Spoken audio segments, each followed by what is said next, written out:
Supreme court से पहले से एक आर्डर निकला हुआ था 2000 में, फिर 2002 में, फिर 2005 में मुख्तलिफ आर्डर्स इस सिलसिले में जारी हुए हैं कि साउंड एंड पोल्यूशन कंट्रोल के सिलसिले में।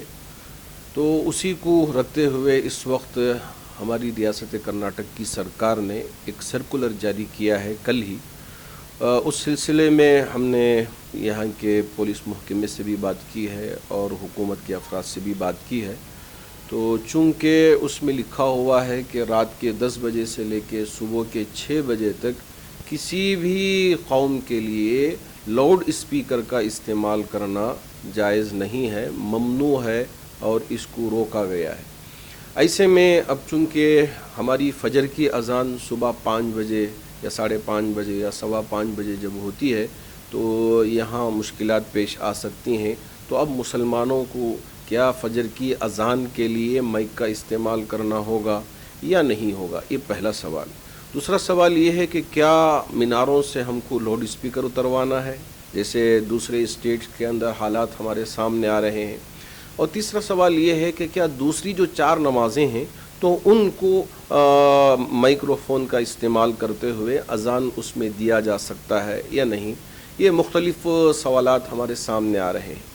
इस सिलसिले में मैं पहली वजाहत ये कर देना चाहूँगा कि अभी जो सर्कुलर आया है वो सुबह के यानी शाम के 10 बजे से सुबह के 6 बजे तक के लिए है। उसमें फ़जर की अज़ान इस सिलसिले में हमारी रियासत के जो क़द आवर तंजीमें हैं और हमारे हज़रात उलमा इकराम हैं और ऐसे ही हमारे सियासी क़ाइदीन हैं, इनके दरमियान में हज़रत अमीर शरीयत दामत बरकातुहुम और हम सब मिल के बाहमी मशवरा कर रहे हैं। इंशाअल्लाह 2-3 दिन के अंदर जुमा के बाद या शाम तक सारी तफसीलात हम आपके सामने रखेंगे। आया ये है कि हम सीएम से मिल के बात करके इस सिलसिले में एक इजाज़त लें, या ये है कि नहीं चूँकि हालात ठीक नहीं हैं तो इसी सूरत में क्या हम फजर की अज़ान को अपनी मस्जिद के अंदर ही माइक्रोफोन के ज़रिए से दे लें, बाहर आवाज़ ना आए तो ये कर लें, या ये है कि हम इस सिलसिले में कुछ और भी काम करना है। बहुत मुख्तलिफ मशवरे हो रहे हैं। तो इंशाअल्लाह जो हतमी मशवरा होगा और जो फ़ाइनल हमारी बात होगी इंशाअल्लाह वो आवाम तक पहुंचाने की कोशिश करेंगे। ये बात जो मीनारों से स्पीकर उतरवाने की या लाउड स्पीकर या पुंगे उतरवाने की जो बात सामने आई है, इसमें किसी तरह की कोई परेशानी नहीं है। मस्जिद की कमेटियाँ इस पर बिल्कुल तवज्जो ना दें, बल्कि वो स्पीकर रहेंगे। अलबत्ता चूँकि हमारे लिए सुप्रीम कोर्ट का आदेश है कि इतने डीबी के अंदर ही साउंड रहना है, तो आप बराए मेहरबानी जो डिवाइस तैयार करवाया गया है साउंड को कंट्रोल करने के लिए, हर मस्जिद की कमेटी उस डिवाइस को लगा लें ताकि बकिया जो अज़ानें हैं वो भी उसी डिजिबल के अंदर हम दे सकें और कभी किसी के लिए कोई परेशानी ना आ सके। तो जितने भी हमारे यहाँ मीनारों पे पुंगे हों कोई परेशानी होगी नहीं। जितने डीबी के अंदर साउंड होना चाहिए ये डिवाइस कंट्रोल कर लेगा। तो अब ये मीनारों पे चढ़ना उतरवाना ये सारी परेशानियों में हमको पड़ना नहीं है।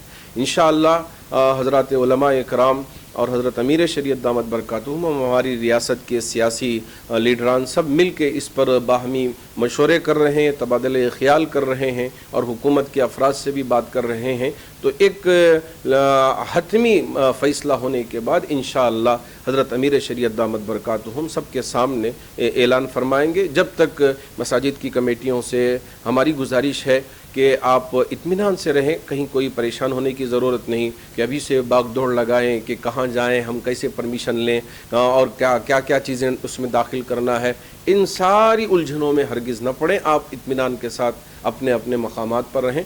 इंशाअल्लाह इस पर बहुत जल्द सारी तफसीलात आपके सामने हम पेश करेंगे। गवर्नमेंट के जो सर्कुलर होते हैं उसका गलत इस्तेमाल होता है, इस वजह से हमारे तमाम सियासी रहनुमा और हमारे ज़िम्मेदार और हमारी तंजीमें और हमारी जमातें मिलकर इन सारी चीज़ों पे नज़र रख कर मसाजिद की कमेटियों की मुकम्मल तौर पे वहाँ रहनुमाई भी करेंगे और उनका मुकम्मल ताउन भी करेंगे ताकि किसी के लिए कोई तकलीफ़ ना हो और परेशानी का सबब ना बने ये सर्कुलर। उस वजह से ही ये सारे मशवरे हो रहे हैं ताकि सब के लिए राहत का सबब बन सके।